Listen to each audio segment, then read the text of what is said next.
कि hate speech तो है ये, जो 15 मिनट के लिए पुलिस हटा दो, फिर देखते हैं किसमें कितनी ताकत। हम 25 करोड़ तुम 100 करोड़, ये हेट स्पीच है हाँ या ना कादरी जी? देखिए अमन साहब, ये क्वेश्चन अगर आप मजलिस के किसी प्रवक्ता से करते, एमआईएम के किसी प्रवक्ता से करते तो शायद बेहतर होता, क्योंकि एमआईएम पार्टी के दो जो है नेशनल प्रवक्ता है, नेशनल स्पोक्सपर्सन है, वो लोग इस बारे में सही जवाब आपको दे पाएंगे, क्योंकि वो पार्टी के उनके नेता हैं। मैं तो जो है स्पीच है या नहीं है ये तो कोई भी बता सकता है। मेरे साथ है ऑल इंडिया एमआईएम से, मेरे साथ पवन राव जी हैं, मैं जाऊंगा उनके पास। लेकिन ये हेट स्पीच है या नहीं है, भड़काऊ है या नहीं है? जैसे हरिद्वार धर्म संसद बहुत भड़काऊ लग रही थी ना आपको, तो बस उसमें ऐसा तो नहीं था कि मैं सिर्फ हरिद्वार वालों से पूछूंगा हरिद्वार धर्म संसद का बयान भड़काऊ था या नहीं, मैं सिर्फ हरिद्वार वालों से पूछूंगा, ऐसा तो नहीं है। आप आ रहे थे ना, बिन बुलाए मेहमान बोलते थे भड़काऊ है, अमन जी भड़काऊ है, तो बोल दीजिए ना भड़काऊ है या नहीं है कादरी जी, ससम्मान से। कादरी जी भड़काऊ है या नहीं है?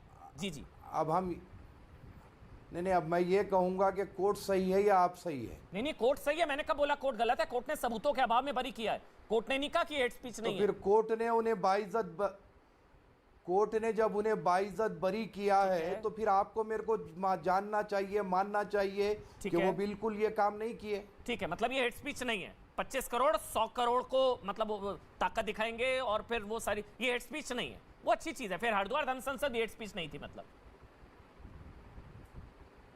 नहीं, आप कई बार मुझसे अकबर उवैसी साहब के बारे में सवाल कर चुके हैं और मैंने ये कहा था कि कोर्ट में जो है मामला चल रहा है, कोर्ट जो भी डिसीजन देगा आप में उसको मानेंगे। नहीं छोड़िए ना, जब कोर्ट ने उन्हें बरी कर दिया तो बात खत्म।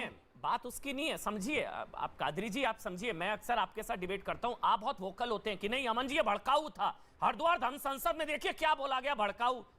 तब आपका क्या लेना देना था? जब मैं आपसे पूछता था तब तो बड़ा चीख चीख कर कहते थे भड़काऊ भड़काऊ भड़काऊ। अब मैं आपसे पूछ रहा हूं ये भड़काऊ है या नहीं है, बस इतना। नहीं, कोर्ट के आगे तो मैं कुछ भी नहीं कह सकता ना। कोर्ट ने ये थोड़ी ना कहा कि भड़काऊ नहीं, कोर्ट ने सबूतों के अभाव में बरी किया है।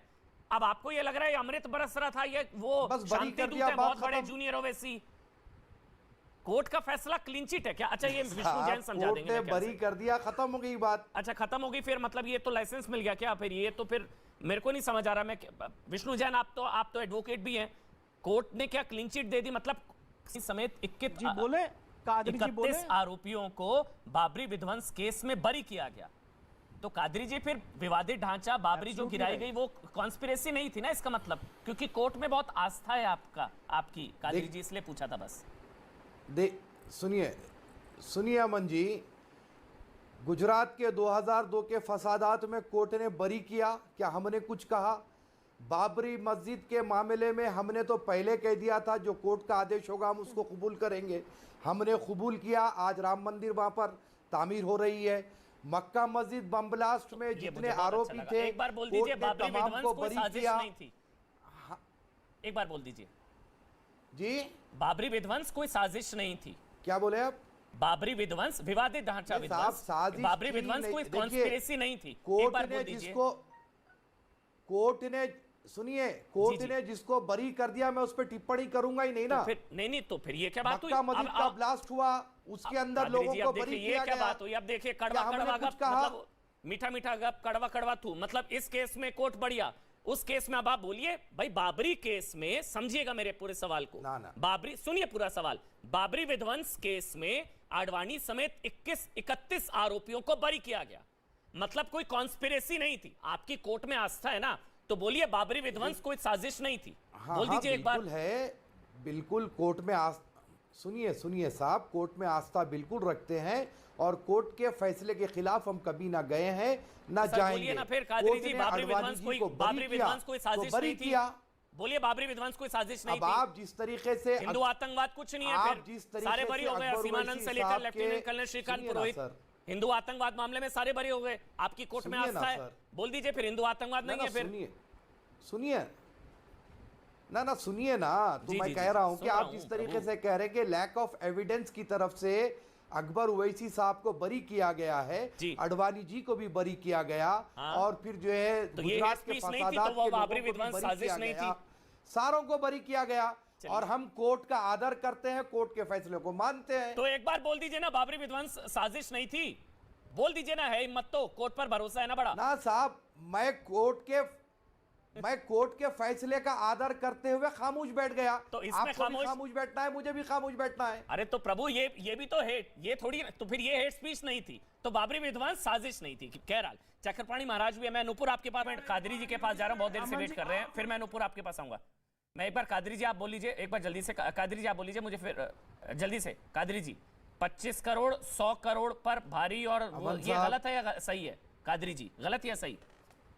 नहीं साहब, अब सुनिए अमन साहब, मुझे तकलीफ का आप लोगों की पूरे एहसास है। हमारी नुपुर बहन हो, आचार्य जी हो, आप हो, सब लोग कितनी तकलीफ में, मुझे बखूबी अंदाज़ा है। मैं आपकी तकलीफ का एहसास कर सकता हूँ, लेकिन न्यायालय के आदेश के आगे लगा था आपको भी तकलीफ हो की ऐसी स्टेटमेंट से। मैं कुछ कर सकता हूं। आप तो बड़ी बड़ी बातें करते हैं, गंगा जमनी तहजीब की, भाईचारे की।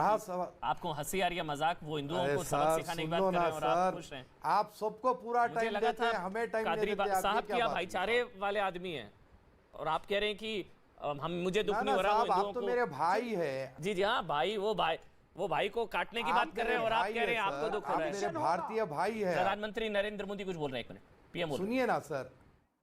अली कादरी ऑडियो बंद है बाकी सबका। अली कादरी जी और विष्णु भाई आप बोलेंगे, आप बोलिए पहले। अली कादरी जी आप बोल लीजिए, बोलिए आप, मैंने आपको बीच में टोक दिया था, बोलिए। देखिए सर, मैं एक ही बात कहना चाह रहा हूं सर, कि ये जो भी है कोर्ट का डिसीजन है, इस पर टिप्पणी ख़तई तौर पे हमें नहीं करना चाहिए। जो लोग आगे ऊपर की कोर्ट में जाना चाहते हैं वो सक्षम में जा सकते हैं। रहा सवाल कि जो फिलवक्त जो हमारी इंडियन गवर्नमेंट काम कर रही है, वो काम को सपोर्ट करे। हम खुद चाहते हैं कि हमारे देश में सौहार्द पैदा हो, और ना हिंदू मुसलमान के खिलाफ बोले, ना मुसलमान हिंदू के खिलाफ बोले। आपने क्या आपने मोदी जी का भाषण सुनाया, मैं आपको कह रहा हूँ, मैं आपको कैसा मैडम जरा थोड़ा भाईचारे में चारा तो हम बन गए। मैं आपको कह रहा हूँ ना आप रहने दीजिए, बोल दीजिए भगवान राम के मंदिर का निर्माण वही उसी जगह होना चाहिए था। ये घासी बना और गैर कानूनी फैसला, जैसी बात करने की क्या जरूरत थी? धर्म के कह रहे हैं आपके साथ वो बोलिए अकबरुद्दीन का बयान फिर भड़काऊ था ना।